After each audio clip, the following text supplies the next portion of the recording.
Right now, lift your hand, or don't. It's entirely up to you. Whatever you just did, it felt like you. Your choice, freely made from somewhere deep inside. But here's the unsettling part. In the lab, the brain begins the action before the person says, I've decided. Not a little before. Sometimes seconds before you feel yourself choose. So who exactly made the choice? You, or something in there that moved first? If the machinery inside your skull moves before you do, then who is actually in charge in there? Is free will real, or the most convincing illusion you'll ever have? Start with how it feels, because nothing feels more certain than this. You feel like the author of your life. Every choice, large and small, signed by you. You chose to watch this. You can choose to look away. The control feels total and obvious. And we don't just feel it. We build everything on it. Praise and blame, guilt and pride, courtrooms, promises, love. All of it assumes one quiet thing that you could have done otherwise. So what happens if that quiet assumption isn't quite true? In 1983, a scientist named Benjamin Libet ran a deceptively simple test. He asked people to do one tiny thing: flick a wrist whenever they felt like it, and to watch a fast-moving clock and note the exact instant they decided to move. Meanwhile, electrodes on the scalp measured the brain, and the brain gave the game away. Before people reported deciding, a slow electrical wave was already building, the readiness potential. The brain seemed to start the motion, a fraction of a second before you knew you'd chosen. Now, pause. This is where careful people get nervous, and they should. Decades later, brain scans pushed it further. Soon and colleagues, 2008, they claimed they could predict a simple left or right choice, up to several seconds before the person felt aware of it. Read quickly, it sounds like a verdict. The conscious you is just a passenger, told after the fact. But before you surrender to the machinery, notice the catch. These were tiny, meaningless finger twitches, and the prediction barely beat a coin flip. Not, who should I marry? Not, should I forgive? It is a massive leap from a twitching wrist to a human life. And in 2012, Aaron Scherger offered a quieter, deflating reading. Maybe that rising wave isn't a decision at all. Maybe it's just random neural noise, drifting up and down, until it happens to cross a line, and you move. Even Libet hedged. He thought consciousness might still get a vote. Not free will, he mused, but free won't. A last instant power to cancel the act. So hold it loosely. These experiments are haunting, but they are clues, not proof. Set the labs aside for a moment, because there's an older argument that needs no electrodes at all. It's just cause and effect, followed all the way down.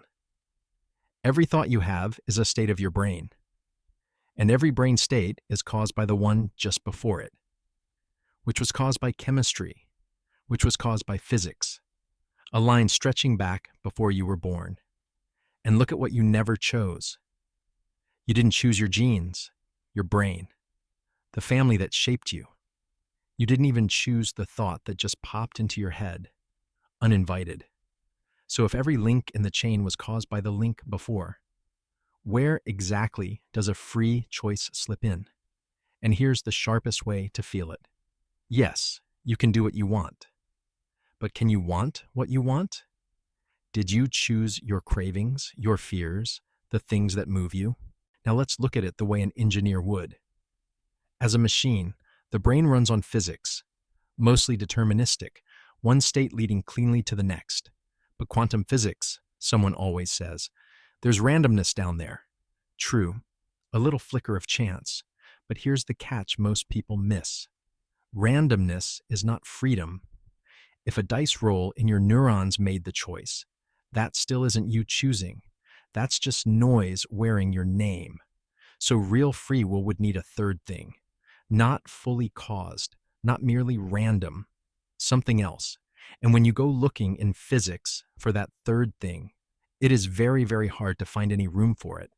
And maybe you feel the cold version of this now. If it's all just dominoes, then the future is already written.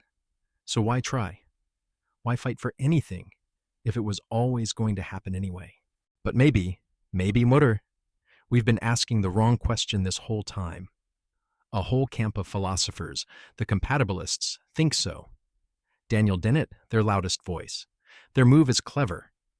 They say free will never meant escaping cause and effect. It never could. It just means this: acting from your own desires, without a gun to your head, without chains on your hands. By that definition, free will is real. It survives determinism completely. You acting as you is enough, and this is no fringe idea. For many serious thinkers, it may be the strongest answer on the table. Now here's the strangest twist of all. Watch the people who insist free will is an illusion. They still feel themselves choosing. Every single moment. They cannot switch it off. And when someone wrongs them, they get angry, truly angry, as if that person could have done otherwise. Nobody can actually live as though free will isn't real. The illusion, if it is one, is unbreakable. And this is why the question isn't just a game. It reaches into everything. Blame, guilt, punishment. Justice itself leans on those four words: could have done otherwise. If no one could ever truly have done otherwise, then what exactly is guilt? Some studies even hint that when people stop believing in free will, their behavior shifts a little.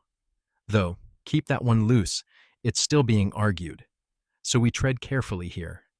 The stakes are too human to be careless with. So where does that leave us? Honestly, not with a winner. The wisest people alive still disagree. But here's the thought to carry into the night. Maybe the feeling of choosing is the choosing. We've spent these nights together chasing the questions that keep us up. And the dark, it turns out, always holds more of them. So keep asking. That part is yours. Sleep well. You're a little less in the dark now. I'll see you at the next midnight question.